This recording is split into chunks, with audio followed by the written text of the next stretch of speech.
agua sobre los granos del suelo por flotación. Entonces, para este caso práctico, el esfuerzo total ya lo habíamos calculado de 200 kilopascales menos la presión de poros, que es 50 kilopascales, pues nos da como un total de 150 kilopascales de esfuerzo efectivo. Y el esfuerzo horizontal efectivo. Profe, qué pena. Es que como yo entré, ¿de dónde está sacando ese...? Es que me perdí. ¿Cuál era la línea que tú tienes de agua? ¿La arriba? ¿La de los 10? No, aquí la de los 5. ¿Sí ves la línea azul? Sí. O sea, la línea negra es la cota de terreno, ¿sí? Sí, señor. Le pongo... Aquí le ponemos cota de terreno. Y la línea azul es la cota del nivel freático. Voy a poner nivel freático. Esto es nivel freático.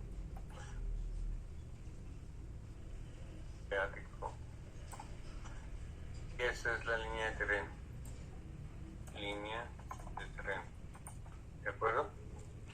Entonces, el punto de referencia, que es el cubo que tú ves ahí, Sí. voy a ponerle como A, punto A, vamos a llamarlo así. En ese punto A, pues cuánto hay de diferencia, a cuánto está con respecto a la superficie del terreno. En este caso está a 10 metros, ¿no? Sí, señor. ¿Y cuál es la densidad de ese suelo? 20 por 10, 200 kilopascales. Ok. El esfuerzo vertical. ¿Y qué altura hay de agua de ese punto hasta el nivel freático? 5 metros. Entonces, la densidad del agua es 10 kilonewton metro cúbico por 5 metros, da 50 kilopascales. Ah, ok, profe. Listo. Bueno, vale. Gracias. Y el esfuerzo efectivo, pues lo que estamos viendo es el esfuerzo total menos la presión de poros, que es el principio de esfuerzos efectivos, que sería igual, en este caso, a 200 kilopascales menos 50 a 150 kilopascales. Ahora vamos a ver el concepto de esfuerzos geostáticos. El concepto de esfuerzos geostáticos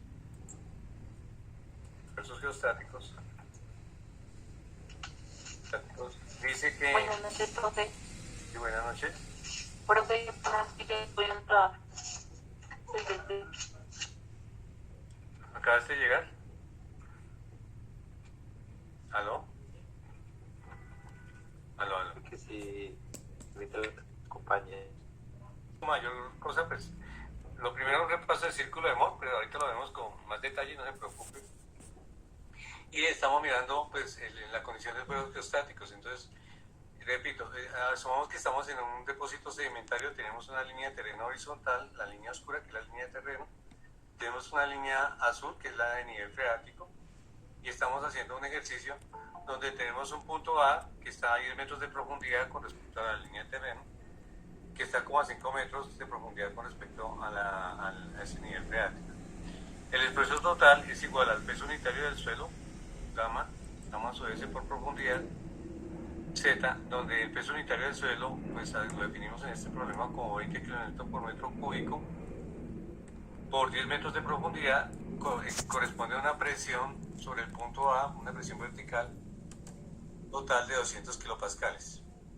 Sobre ese mismo punto A, pues tenemos una altura de agua de 5 metros, por consiguiente la presión del agua es la densidad del agua, que es 10 kilonewton por metro cúbico, por los 5 metros de altura me da 50 kilopascales. Bueno, ahora sí, aplicando el principio de esfuerzos efectivos, que el principio de esfuerzos efectivos es como una extensión del principio de Arquímedes para mecánica de suelos, en donde los esfuerzos efectivos, que son los esfuerzos intergranulares, es igual a los esfuerzos totales, o sea, todo lo que pesa suelo y agua, menos la presión de poros que se genera en los vacíos o poros del suelo. La presión de poros corresponde a la condición de flotación en el principio de Arquímedes, la fuerza de flotación, ¿sí? Entonces, en este caso, el esfuerzo total es 200 kilopascales menos 50 kilopascales, que es la presión de poros, me da un esfuerzo efectivo vertical de 150 kilopascales. Ahí vamos. Ahora vamos a ver la teoría de esfuerzos geostáticos. La teoría de esfuerzos geostáticos dice que los esfuerzos horizontales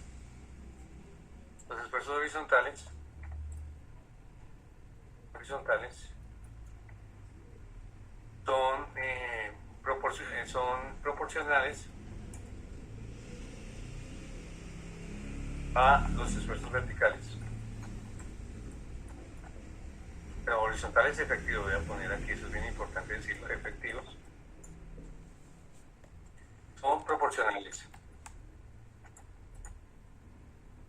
a los esfuerzos verticales. Los esfuerzos verticales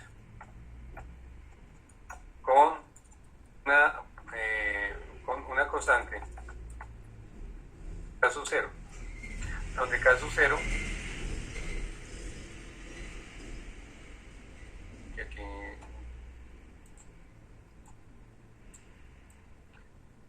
donde K sub 0 es el coeficiente de presión de tierras en reposo. K sub 0 se define como el coeficiente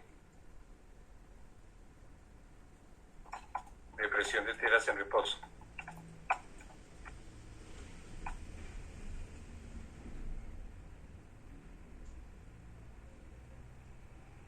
En reposo.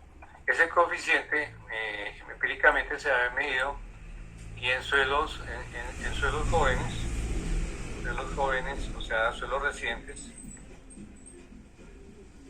ese valor de K sub 0 es más o menos igual, aquí no puede ser más o menos, pero igual a 0,5. Entonces en suelos jóvenes,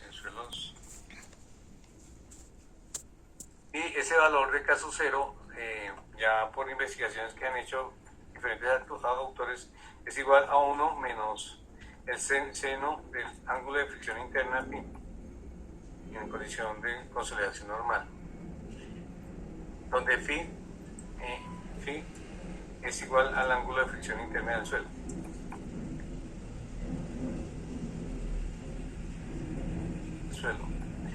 Este es tal vez en las primeras clases que vimos, que es equivalente, es el mismo coeficiente de rozamiento, ¿sí?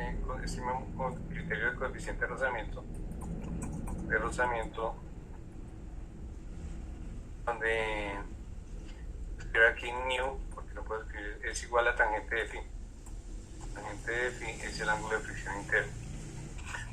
Entonces, ese es el concepto de fricción que hemos visto en la primera parte del curso, donde se cumple el mismo criterio del bloque deslizante. Acuérdense del tema del bloque deslizante, que para que el bloque adquiera movimiento tiene que tener una inclinación tal que nu es igual a tangente del ángulo del plano de inclinación, que es phi. Nu igual a tangente de phi. Entonces, este es el concepto de esfuerzos geostáticos que se aplica en mecánica de suelos, ¿no? Entonces, aplicando este criterio, podemos determinar el esfuerzo horizontal. Bueno. ¿Clase se podría grabar? Claro que sí, solo que yo no lo puedo hacer, pero si tú lo quieres grabar, lo puedes hacer. Además, inclusive es recomendable, por si acaso tienen dudas. No hay problema de mi parte, si la grabo. Bueno, entonces el coeficiente K sub 0 se define como la relación entre el esfuerzo horizontal efectivo y el esfuerzo vertical efectivo, ¿sí? Bueno, asumamos que para el problema tenemos un suelo con... aquí yo me... Tenemos, para el caso del problema, tenemos un suelo con phi igual a 30 grados. 30 grados. Entonces, ¿qué quiere decir? Que K sub 0 sería igual a 1 menos seno de 30 grados. ¿Cuánto es seno de 30 grados? 0,5, ¿no? Entonces es igual a 1 menos 0,5 y eso es igual a 0,5. 1 menos 0,5 igual a 0,5. Sería el ángulo de fricción interna. Perdón, el coeficiente de presión de tierras. Entonces, Por consiguiente, el esfuerzo horizontal efectivo sería igual a K sub 0 por el esfuerzo vertical efectivo. ¿Cuánto vale K sub 0? Pues 0,5. ¿Y cuánto vale el esfuerzo vertical efectivo? Vale 150, ¿no? 150 kilopascales, lo que daría un valor de 75 kilopascales. Entonces, ese sería el esfuerzo horizontal efectivo que se genera sobre este punto. Entonces aquí, bueno, y el esfuerzo horizontal total sería igual, aplicando a la inversa el principio de esfuerzos efectivos, sería igual esfuerzo horizontal efectivo más la presión de poros. Sí. Entonces, esto es igual a 75 kilopascales más 50 kilopascales. Esto daría un total de 125 kilopascales. Y el total. Bueno, entonces ahí tenemos, se me olvida comentarles que en una condición de esfuerzos geostáticos, si yo tengo un eje vertical de referencia sobre ese punto A que estoy calculando esfuerzos, eso, bueno, ahí no me quedó vertical, pero bueno, es que sea vertical, listo. Todo lo que está al lado izquierdo, como eso es un suelo sedimentario de gran dimensión, entonces, en teoría, todo lo que está al lado izquierdo de ese depósito sedimentario es igual a todo lo que está al lado derecho, al ser de gran dimensión. O sea, ¿qué quiere decir? Que hay una condición de simetría geométrica, y al haber condición de simetría geométrica, ¿qué sucede con los esfuerzos sobre el plano horizontal? Los esfuerzos de corte. Los esfuerzos verticales, pues sabemos que es el peso del suelo, pero los esfuerzos de corte, como son los mismos en el sentido hacia el lado izquierdo que al lado derecho, quiere decir que están en condición de equilibrio, por lo tanto los esfuerzos de corte valen 0. Entonces, en una condición de esfuerzos geostáticos, los esfuerzos de corte valen 0. Entonces aquí podríamos decir que por condiciones de simetría, los esfuerzos de corte sobre el plano X y Z son nulos, ¿de acuerdo? Entonces, ya tenemos todas las componentes de esfuerzos, nos falta dibujarlas. Voy a volverme acá arriba y voy un poquito más hacia la derecha del tablero. Entonces, este cubo vamos a decir que es la condición de esfuerzos totales, ponerlo en negro más bien, esfuerzos totales, y aquí vamos a hacer un cubo similar pero en esfuerzos efectivos. Entonces voy a copiar este cubo acá,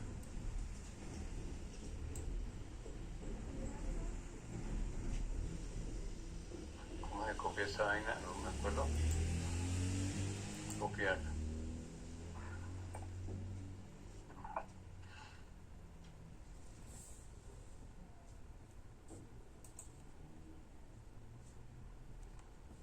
El de abajo de las tijeras es copiar, profesor. Abajo de las tijeras, sí, bueno, gracias. Y control B es pegar, entonces esto lo desplazo acá, no. Bueno, ya lo hago nuevamente. Digo copiar, dibujar aquí está el cubo diferencial de esfuerzos, están los esfuerzos verticales, están los esfuerzos horizontales.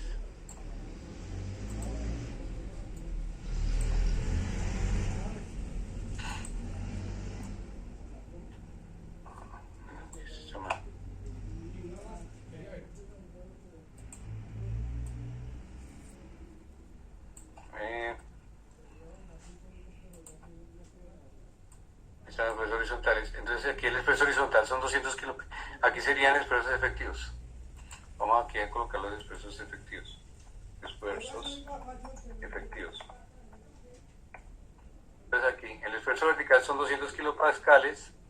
El esfuerzo horizontal lo acabamos de calcular, vale 125 kilopascales. ¿Sí? Aquí, el esfuerzo horizontal vale igual a 125 kilopascales.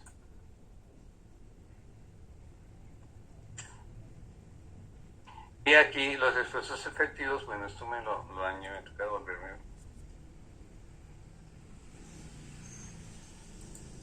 Esfuerzos efectivos.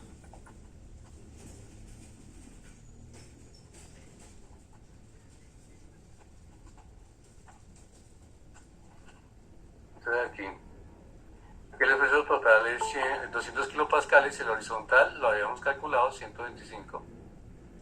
Ponemos 125 kilopascales. Y acá, bueno, aquí se repite vertical y horizontal. Y la presión de polo 50 kilopascales. Los esfuerzos efectivos serían acá. Esfuerzo vertical efectivo es igual a 200 menos 50 da 150 kilopascales. Lo hemos calculado acá abajo. Aquí está el esfuerzo vertical efectivo, aquí está. Total menos la presión de polos da 150 kilopascales, que es este valor. Y el horizontal efectivo, que es caso cero esfuerzo vertical efectivo, es este 75 kilopascales. Aquí tendríamos el esfuerzo horizontal efectivo igual a 75 kilopascales. ¿Y cuánto valen los esfuerzos de corte? En los dos casos los esfuerzos de corte valen 0. Entonces aquí todo lo que sean esfuerzos de corte son nulos. Esfuerzos de corte igual a 0. Los dos casos.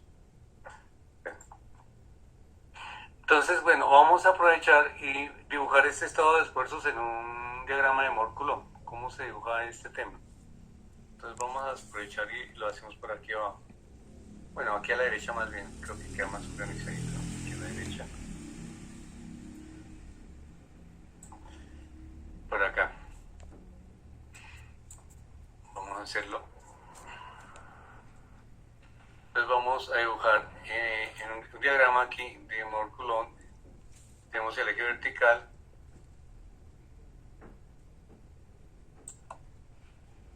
Que es el eje tau, y el eje horizontal,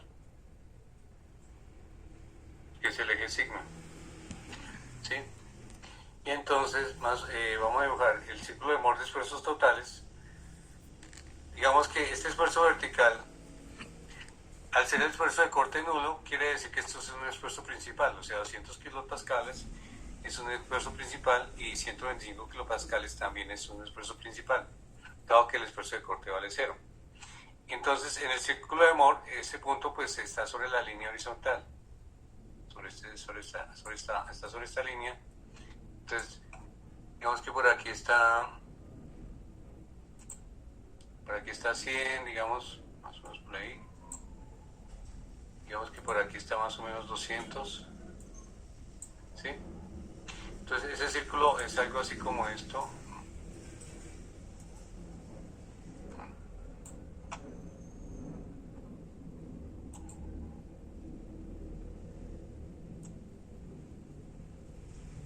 Ese sería el círculo de Mohr en totales, voy a ponerlo en color rojo, donde este valor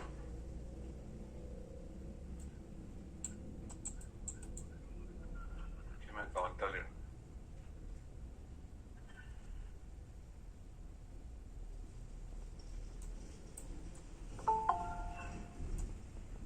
donde aquí este valor es igual a esfuerzo vertical, vamos abajo, este valor es igual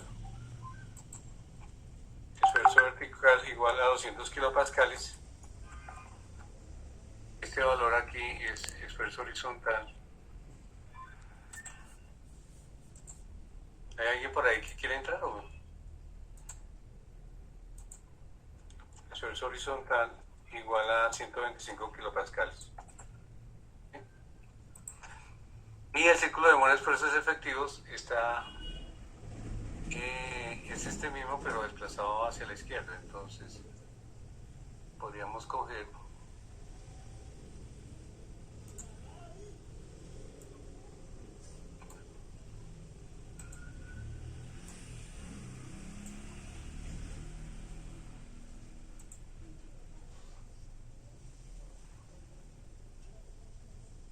no me hice caso.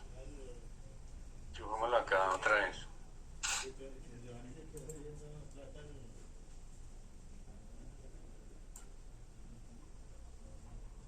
Algo así. Color azul. Ese sería el círculo de mora de esfuerzos efectivos, en donde este valor sería, este sería el esfuerzo vertical prima. Esfuerzo vertical prima igual a 150 kilopascales. Me refiero a este puntico, ¿no? Este que está acá. Y el esfuerzo horizontal prima sería igual a 75 kilopascales. Esfuerzo horizontal prima sería igual a 75 kilopascales. Buenas noches, profe, qué pena otra vez. Es que me dice una compañera que no ha podido entrar. Caramba, ya. Entonces, ¿dónde está su compañera? No la veo. Admitir. Y Lorena. Bueno, ya le di permiso. Bueno, aquí vamos, ¿no? Entonces, este valor es... Recordemos que este valor de aquí es el esfuerzo de cortetado. Esto es esfuerzo de cortante, lo hace con la letra T. Bueno, en color verde más bien. Ok.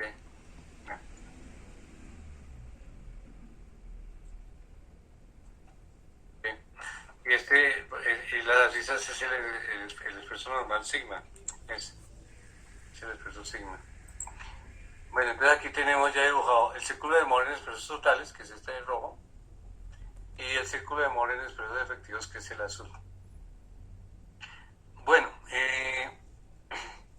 entonces, para fines prácticos de evaluar el comportamiento del terreno, es más prudente o es más recomendable hacer siempre los análisis en términos de esfuerzos efectivos. ¿Qué quiere decir? Que pues siempre para cualquier análisis geotécnico pues se debe utilizar el estado de esfuerzos en términos de esfuerzos efectivos, o sea, el círculo de color azul.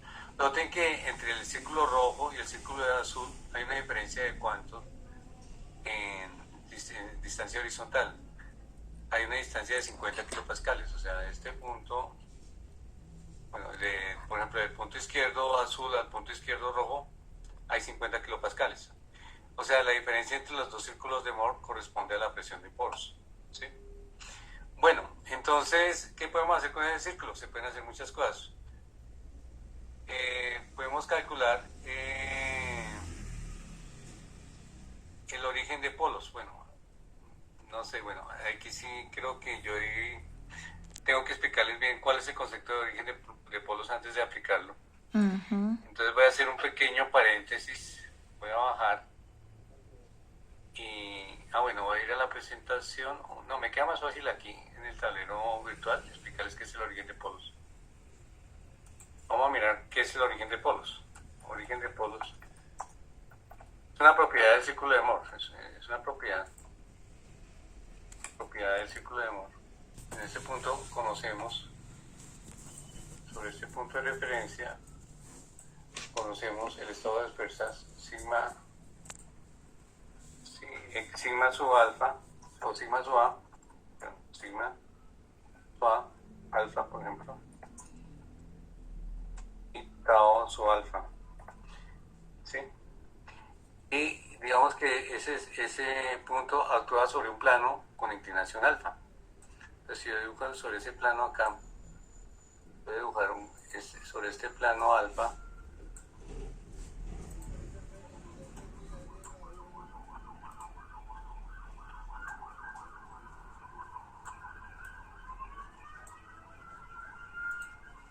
Esto tiene una inclinación alfa. Entonces, sobre ese plano actúa un esfuerzo sigma sub alfa.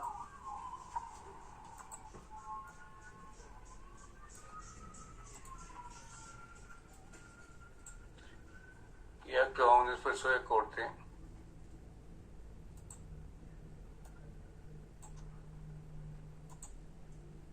tau sub alfa. Entonces aquí tenemos sigma sub alfa. Y aquí tenemos un esfuerzo de corte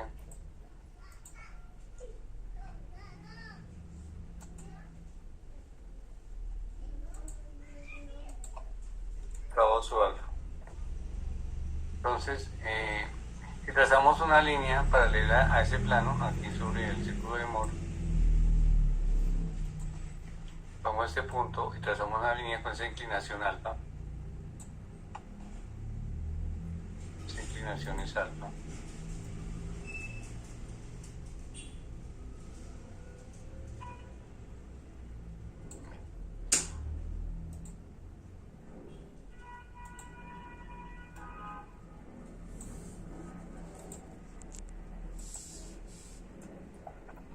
Entonces, aquí el punto de intersección de esa línea con el círculo en el otro extremo se conoce como el origen de polos.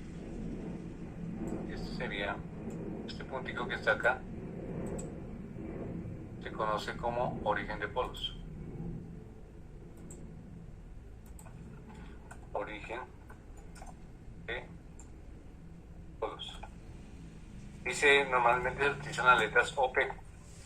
OP se utiliza aquí, este puntico que está acá es el origen de polos. ¿Qué propiedad tiene ese punto? La mejor forma de explicarlo es que es como la ciudad de Roma, la ciudad antigua de Roma. Entonces, el adagio que dice que todos los caminos conducen a Roma se cumple acá. El origen de polos es Roma. ¿Y qué quiere decir? Que todos los planos de esfuerzos conducen al origen de polos. O sea, si yo cojo otro plano beta, por ejemplo, yo cojo otro punto aquí beta, cualquiera, ese punto beta, y tiene una inclinación beta que va desde aquí, va a pasar por ese mismo origen de polos, va a pasar por acá, y este ángulo sería beta. Este ángulo que tendríamos acá sería beta.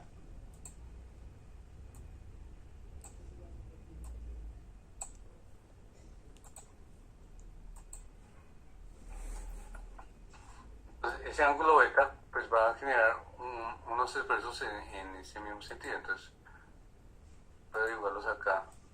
Aquí sobre ese mismo plano beta habría un esfuerzo sigma sub beta y tau sub beta. Entonces aquí habría un sigma sub beta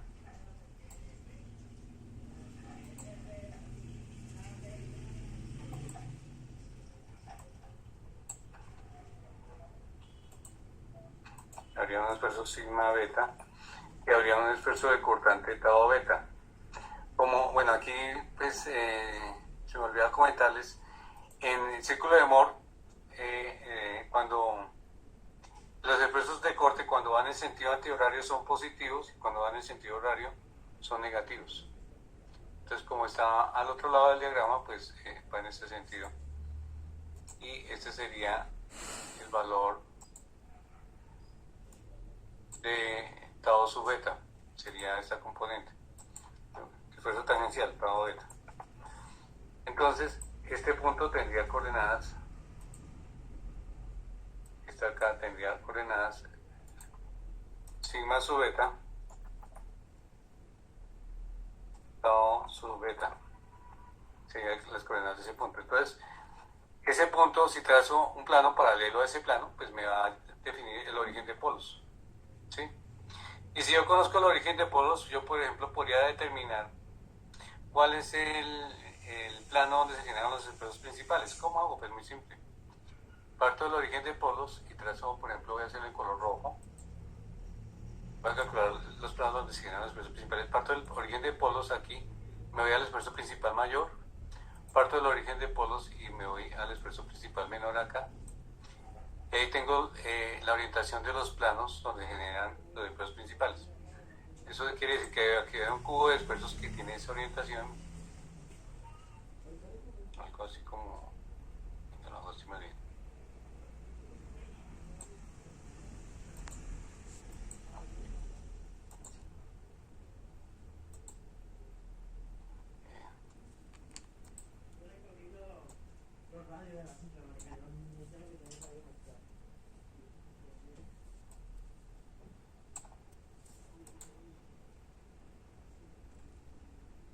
Aquí tengo mi cubo de esfuerzos y sobre ese cubo de esfuerzos aquí actúa un esfuerzo principal mayor, que sería este. Aquí actuaría un esfuerzo sigma 1, que es el esfuerzo principal mayor, y sobre esta cara actuaría un esfuerzo principal menor, que sobre esta cara paralela a esta actuaría un esfuerzo sigma 3, más chiquito. Acá actuaría un esfuerzo sigma 3. Entonces aquí tendríamos sigma 3, que sería el esfuerzo principal menor. Aquí tendría el sigma 1. Este punto sería el sigma 1, 0. Acuérdense que los esfuerzos cuando son principales, los cortantes valen 0, ¿no? Y aquí sería el punto sigma 3, 0. Sería ese punto. Bueno, también podríamos definir el punto de máxima oblicuidad. Voy a hacerlo en color azul. ¿Cómo se define el punto de máxima oblicuidad? O sea, parto del origen del diagrama y la máxima oblicuidad es la máxima relación entre tau y sigma que puede existir para un estado particular de esfuerzos. Entonces, escoger este diagrama y lo uno con la tangente del círculo de Mohr que está por acá, ¿sí? Y si cojo el centro del círculo de Mohr y lo uno acá, pues me da este triángulo rectángulo con 90 grados acá. Y este punto sería el punto de máxima oblicuidad, este puntico que está acá. Voy a hacerlo en color azul, sería el puntico de máxima oblicuidad, que es este, que tendría coordenadas sigma su m, tau su m. Entonces podemos ponerle aquí coordenadas sigma m, tau m. Sería el punto de máxima oblicuidad. ¿Sí? Y si yo tengo el plano de fricción, si tengo, acuérdense que definimos el ángulo de fricción como 30 grados, entonces por acá yo podría trazar una línea, que esta sería la línea de fricción. Bueno, la embarré, voy a hacerle otro color.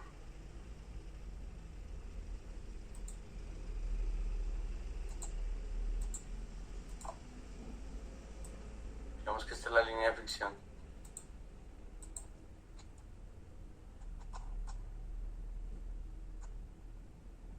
Un ángulo phi de 30 grados.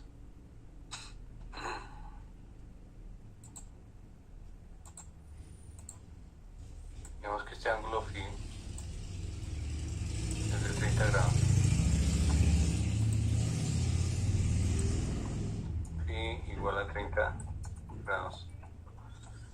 Entonces, y esta es la línea de máxima oblicuidad con un ángulo, lo pongo para que les ustedes, esta sería la línea, color azul, línea de máxima oblicuidad. Esta sería la línea de máxima oblicuidad, ¿sí? Bueno, ahora vamos al problema, ¿sí? Vamos al problema nuevamente que llevamos. No sé si estos conceptos más o menos claros, los que acabé de dibujar ahí. Concepto de origen de polos, cómo se define el plano de máxima oblicuidad, cómo se define los esfuerzos principales a partir de un estado de esfuerzos cualquiera. ¿Sí se entiende más o menos o no? Profe, yo tengo una pregunta.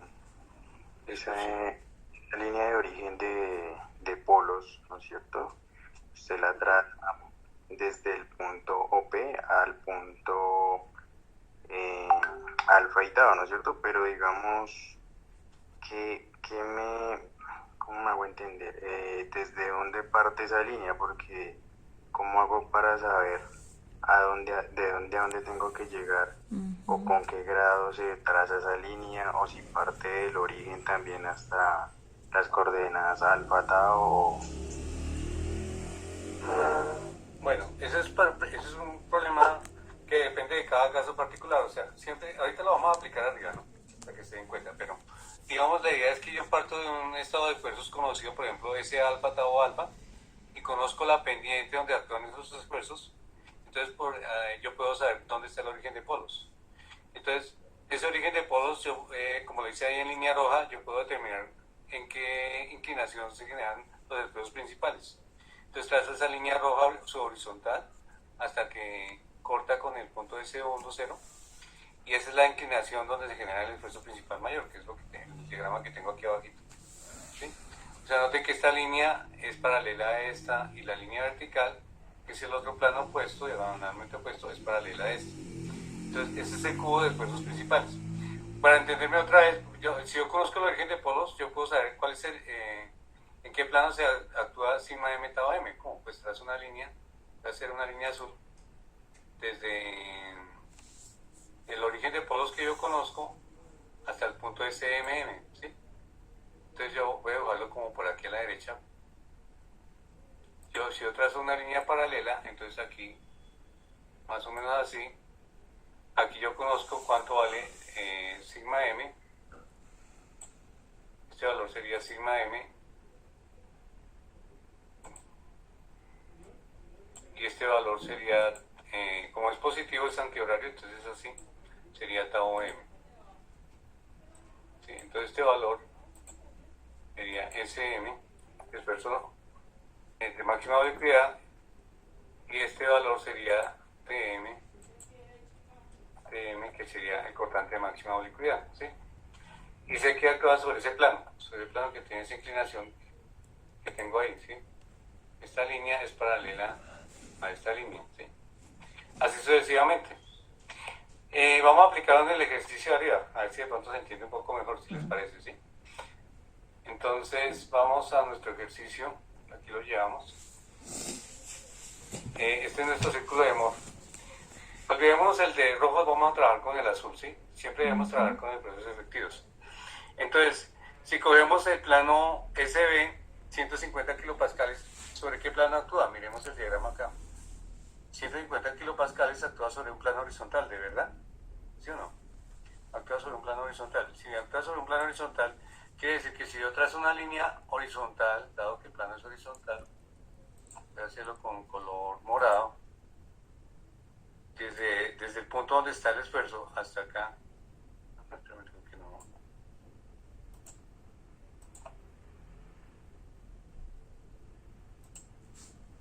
Desde acá me va a dar que el origen de polos es este puntico que está acá. Ay, disculpe.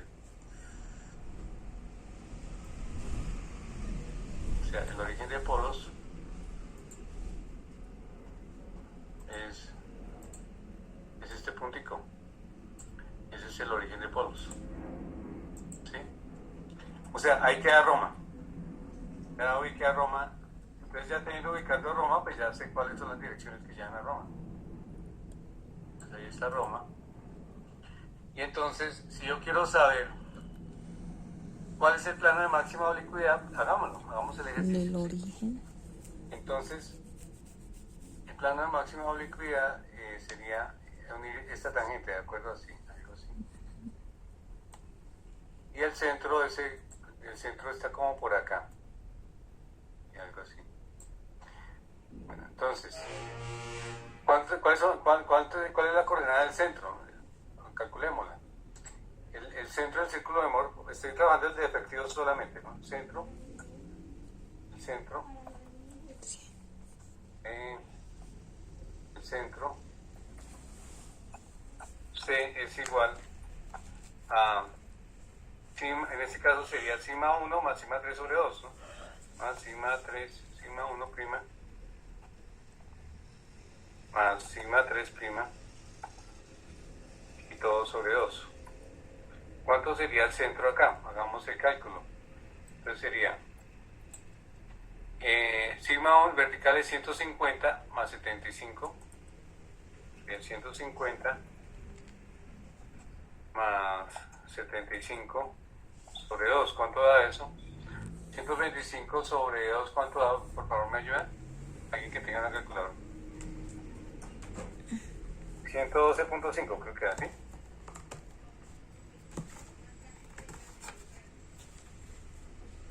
Ese sería el centro.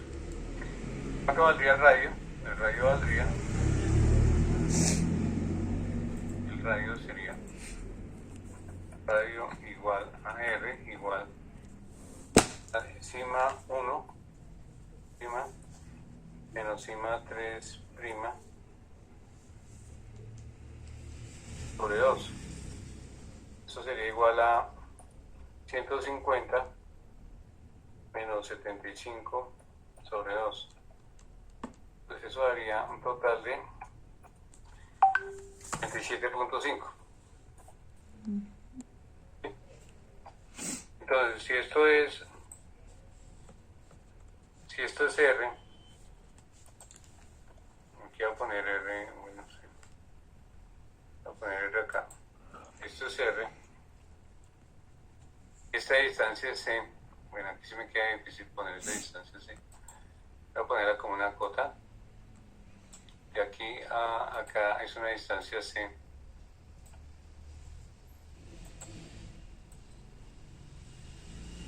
Esto es C.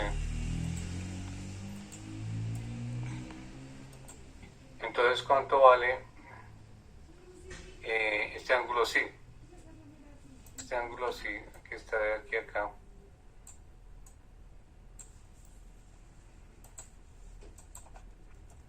¿Cuánto vale el sí? Pues, sí, valdría arcoseno, mirando que ahí tengo un triángulo rectángulo perfecto donde este es R es el cateto opuesto y C es la hipotenusa. Entonces sí, es igual a arcoseno de R sobre C, ¿sí o no? ¿Cuánto vale R? Es igual a arcoseno R, que es, aquí me equivoqué, es 37.5, ¿no? Arcoseno de 37.5 sobre 112.5. ¿Cuánto da eso? Por favor, ¿me ayudan?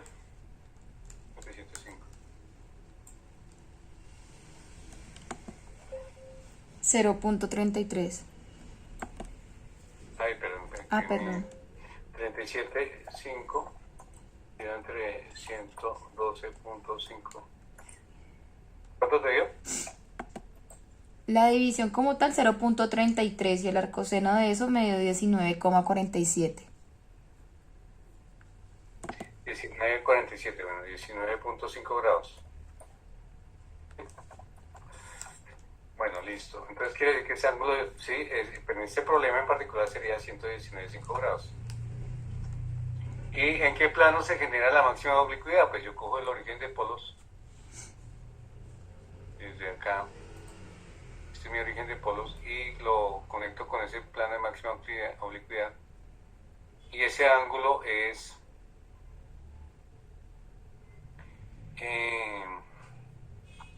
ese ángulo que está aquí, voy a ponerle ρ, ese plano de inclinación.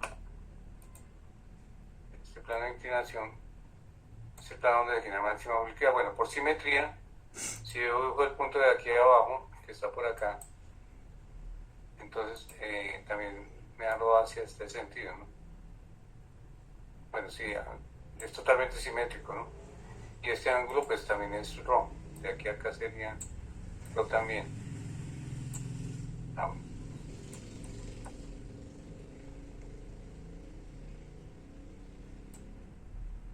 Este ángulo sería ρ. Este ángulo sería ρ. El ángulo de aquí sería ρ. Y ese ángulo, pues bueno,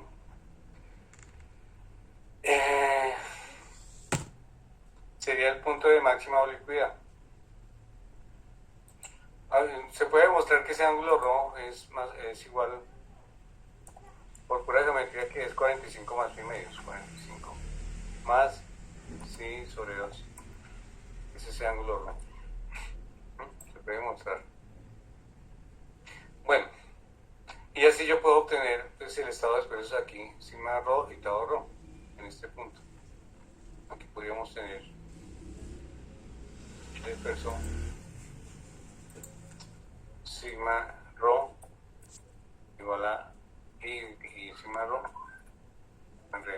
sigma rho y tau rho. Y el esfuerzo en ese punto. ¿Cómo se calcula eso? Pues bueno, ya es cuestión de... Si esto es rho, este ángulo que está aquí, de aquí hasta...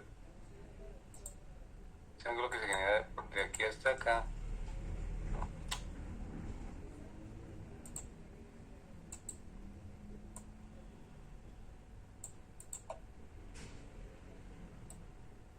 bueno, no.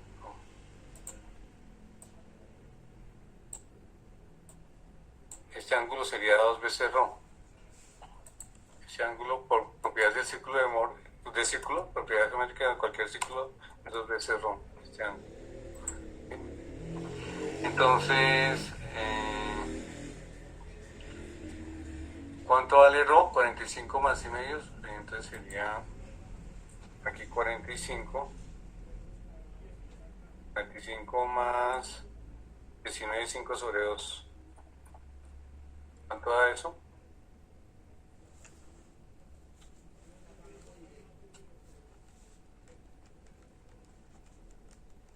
¿Me ayudan, por favor?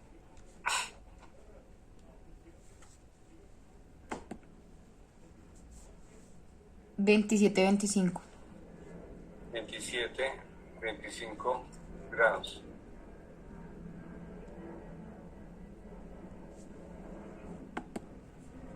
No puede ser 27, 27. 45 más 9 da como 54 grados. Así. ¿Me dices, por favor? Pero tú lo tienes dividido en 2. Eso solo divide al 19,5. 45 más 19,5 sobre 2, ¿cuánto te da?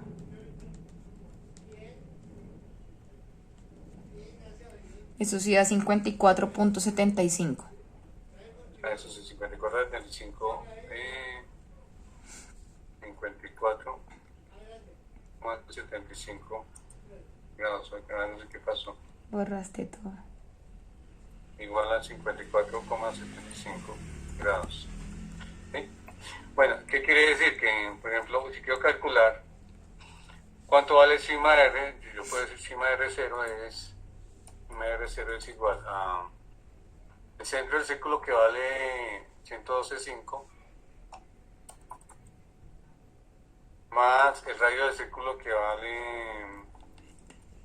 ¿Cuánto vale el radio del círculo? 35,5, por el coseno de 2 veces teta, o sea, de 2 por 54.75. Sería sigma R sub 0. ¿Cuánto daría? Y el tau R sub 0 es 5, más el radio, que es 35,5, por el seno de 2 por teta sub 0, 2 por 54,75. Sería el tau R sub 0. Bueno, ¿cuánto da? Bueno, ustedes pueden hacer ya ahí el cálculo y les da. Tiene que dar algo así como 100 y 130, algo así tiene que darte. ¿Sí?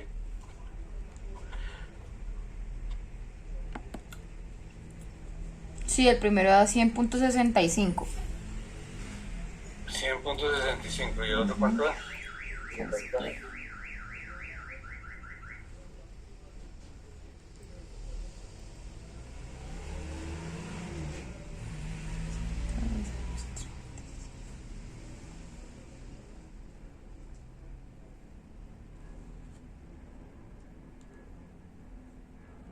Eso sumando, eso da 145.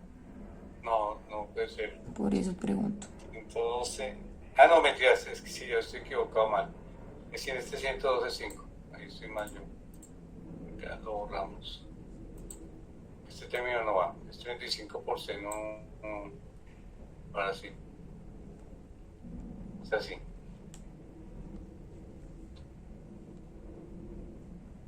¿Cuánto te da? Eso sí daría 33.46. Pues ahí es 37.5. Y es... Es 37.5, qué pena. Bueno, usted lo revisa. Sí, pero bueno, aquí sí, esto es 37.5. Tiene razón.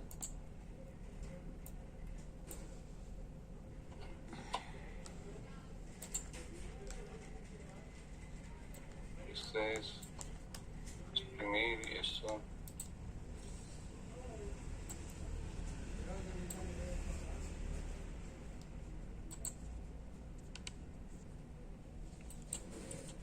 $37.5 y aquí es 37.5 también. ya da diferente. Eso, ahí está. Bueno, cambia un poquito, ahí da algo diferente, ¿no? Da algo más. Sí. Por favor, me dice los valores. Arriba también tendrías el dato mal, ¿no? Donde dice radio porque dice 35.5. ¿Dónde la embarré? Ahí, la segunda línea. Ahí. Aquí sí. Sería 37.5. Sí, aquí es. Sería 37.5 en la zona.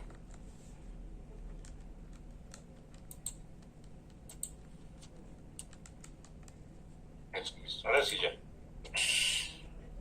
Por favor, me dice los valores, ¿cuánto te dan?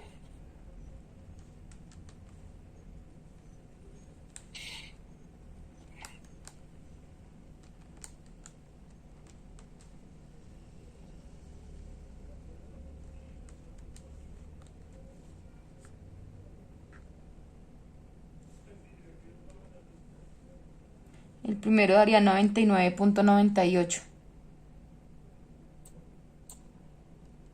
Entonces quedaría 100. Ujú.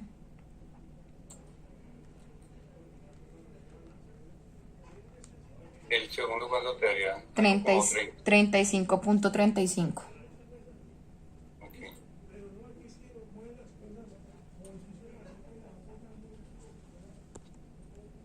Sí. Listo, ahí está. Esa sería la forma de resolver el problema, ¿no? Profe, una pregunta. Dime. En la parte de conexión pendiente que nos da con ese ángulo 19,5, ¿es como envolvente de falla? No, bueno, no he llegado al envolvente de falla. Ese es el ángulo de máxima oblicuidad. Ya explico ese tema. Gracias por acordar, que se me ha olvidado. Pues aquí en este mismo círculo podemos dibujar el ángulo de fricción o la línea de fricción que dibujé. Entonces, por ejemplo, aquí puedo hacerlo en línea roja. Esta línea de fricción, que es por acá más o menos. Bueno, gruesa. No, me quedó muy feo.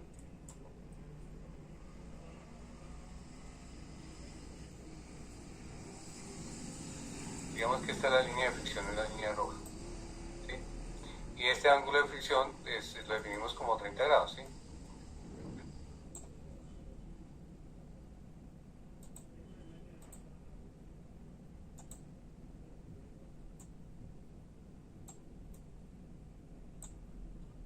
Entonces este ángulo es igual a 30 grados. Ese ángulo.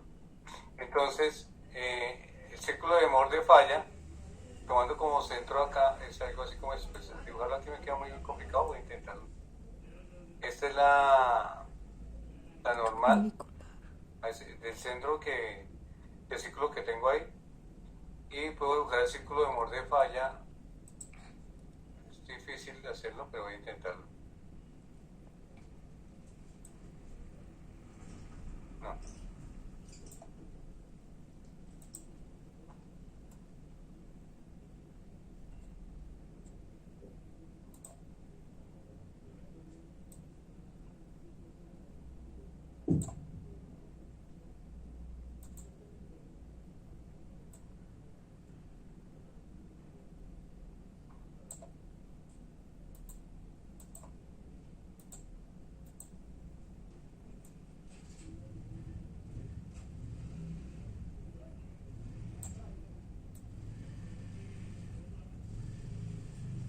algo así como esto, no me quedó muy católico, pero no importa. Es el círculo de Mohr de falla. Bueno, ahí no me quedó tangente, pero la idea es que quede tangente, ¿sí? O sea, queda en contacto tangencial con la línea roja oscura, ¿sí? Entonces, este ángulo, pues, es de 30 grados. Entonces se define que esa es la línea de, esa es la envolvente de falla.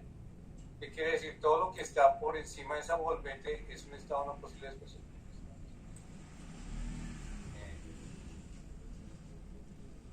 Todo lo que está por encima de esta envolvente es un estado no posible de esfuerzos.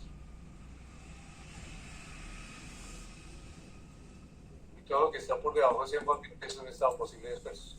O sea, toda esta zona que está acá, todo lo que está en amarillo, no es posible que suceda. No puede haber ningún círculo de Mohr que atraviese esa línea roja. Todo lo que está por debajo es posible, o sea, todo lo que está rayado, ¿sí? Entonces, en el peor de los escenarios, ese círculo de Mohr, lo máximo que puede lograr es ser tangente a esa línea, ¿sí? Entonces, cuando es tangente a esa línea, se dice que este círculo de Mohr es un círculo de falla. Este círculo se le llamaría círculo de falla, pues sería círculo de Mohr de falla. De falla. Esta línea, como bien tú lo dijiste, es la envolvente de falla. Esta es la envolvente de falla, ¿sí? Profe, ¿y ese phi de 30 grados está estandarizado o es No, depende de lo que nos dé? yo me lo inventé. Pues el ángulo de fricción interna de una arena, bueno, es que ese 30 grados es como mágico, lo voy a decir. Cuando uno no sabe, póngale 30 grados y no se equivoca, ¿no? Son cosas que tiene la naturaleza, pero digamos que un suelo puede tener un ángulo variable entre 10 y 45, 50 grados fácilmente, ¿no? Dependiendo de la condición del suelo, su grado de compacidad, dependiendo de muchas cosas, ¿no? Por ejemplo, una arena densa se puede definir como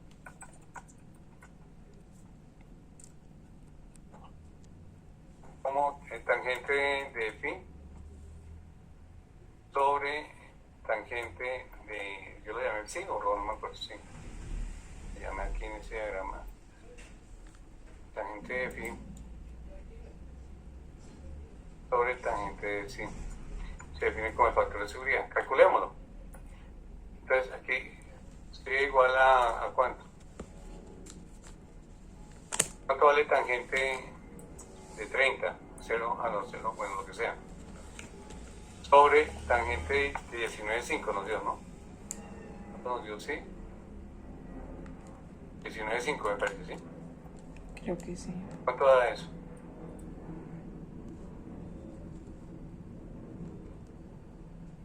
Ah, sí, 19,5, aquí está, mira.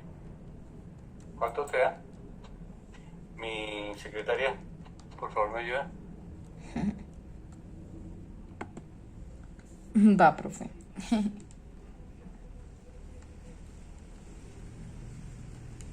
1.63. 1,60 y qué? 3. 63, ese es el factor de seguridad. Y de ese punto, bueno, yo creo que pues hasta ahí llegué con los otros grupos. Creo que ahí tienen suficiente material para resolver el taller.